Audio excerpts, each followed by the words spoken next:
Since she's part of a prestigious acting family and one of America's most beloved working actresses, you'd be forgiven for thinking that she's had an easy ride. Welcome to Ms. Mojo, and today we're taking a look at the heartbreaking life of Drew Barrymore.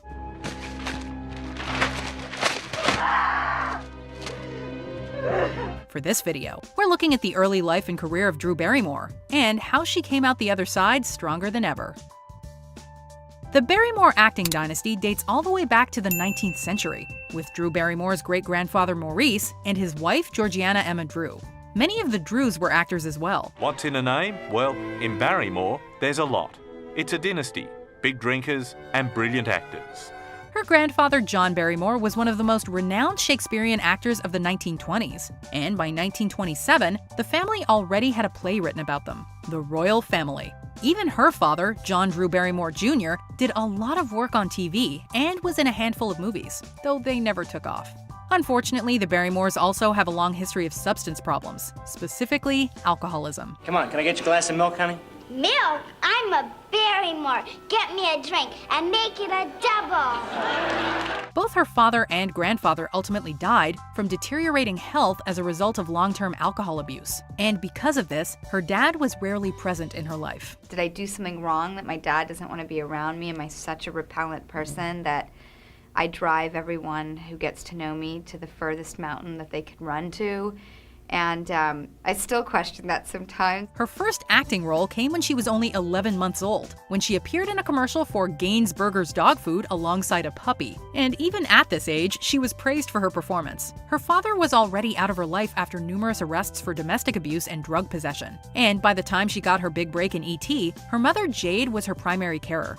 She landed the role of Gertie after impressing Steven Spielberg in an audition for Poltergeist. Well, first he interviewed me for Poltergeist. Poltergeist. Mm-hmm. And actually, I didn't want to do that movie because it was kind of scary. He didn't feel like she was right for Poltergeist, but made good on his promise to see her for something else. And she ended up giving a winning performance in what became the highest-grossing movie of the 1980s.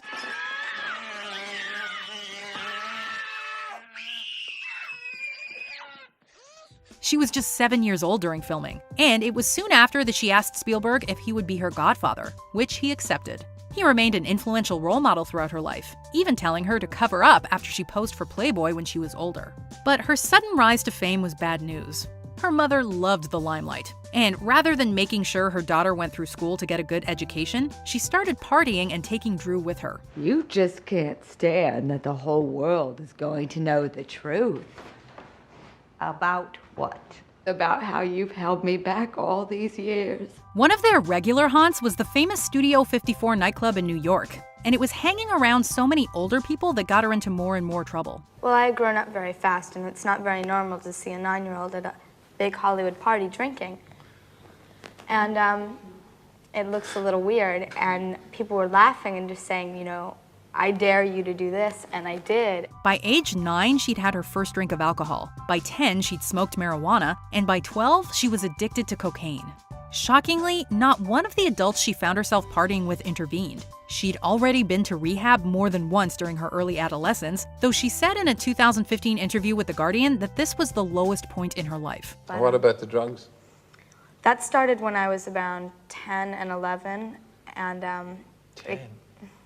Who gave you your first drug, for goodness sake? As I said then, they were friends, but they weren't really friends. She was 13 when she was institutionalized in a mental facility for 18 months, and traumatic as this was, it gave her the chance to finally get clean. By 1989, she was already speaking to the press about her life to try and help other young people struggling with substance abuse, giving a candid interview to People magazine. It was while she was institutionalized that the medical professionals treating her suggested legal emancipation, so she could get away from the emotional abuse of her mother. Despite only being 14, everyone agreed that she would fare much better on her own than if she was still dependent on her parents. When she was 15, she was back in Hollywood living in a rundown apartment working in the service industry, already a washed-up actress who'd been through it all. After all that, you may think that she's never had anything to do with either of her parents, but this is not the case. Though she was estranged from him for most of her life, she provided a home for her father and paid for all his cancer treatment before his death in 2004.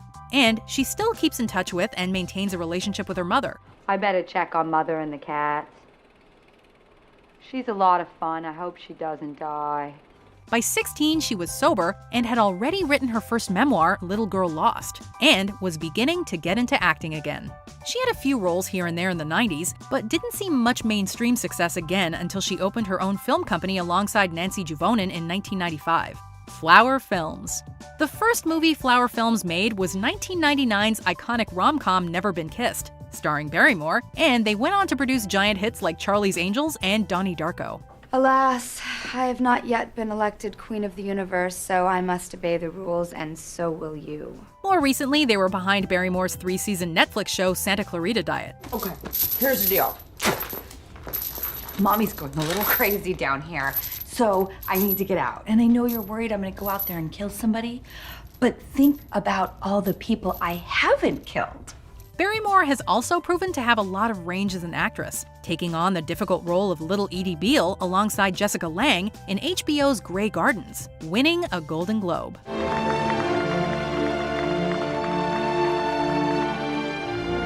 Before we continue, be sure to subscribe to our channel and ring the bell to get notified about our latest videos. You have the option to be notified for occasional videos or all of them. If you're on your phone, make sure you go into your settings and switch on notifications. But while her career has been flourishing for decades, her relationships have been a little less consistent. I try really hard. Relationships take a lot of work. Do they ever? Oh my God, family, friends, and lovers. I think it probably takes most of your energy in this life, but it's so worth it. She was engaged to Leland Hayward, another member of a Hollywood dynasty, when she was 16 in 1991. And just a year later, she was engaged to Jamie Walters. They were two of the most beautiful, physically and really, really adorable people. And I did think they would be a good match. And they really did hit it off. In addition to rocky relationships with Eric Erlandson, Fabrizio Moretti, and Justin Long, she got married multiple times. After a short-lived matrimony to a bar owner in 1994, she wed comedian Tom Green in 1999. And then in 2012, she married Will Kopelman, with whom she has 2 daughters. Though they divorced in 2016, her daughters mean the world to her. And she's dedicated to raising them in the happy, loving home she never had. I'm telling you, she's bright. And we should all believe our children are bright. That's what we're supposed to do with parents. Exactly. And then later on, you tell them they're nobodies. Outside of the acting world, she's also seen success in various business endeavors, bringing out cosmetics, wines, and clothes, not to mention writing another book.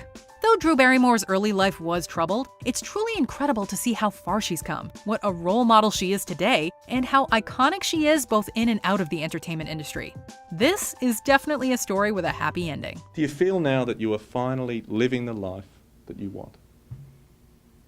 Without any question, yes. I'm so glad that I get to live the life I have. I love my life. Do you agree with our picks? Check out this other recent clip from Ms. Mojo. And be sure to subscribe and ring the bell to be notified about our latest videos.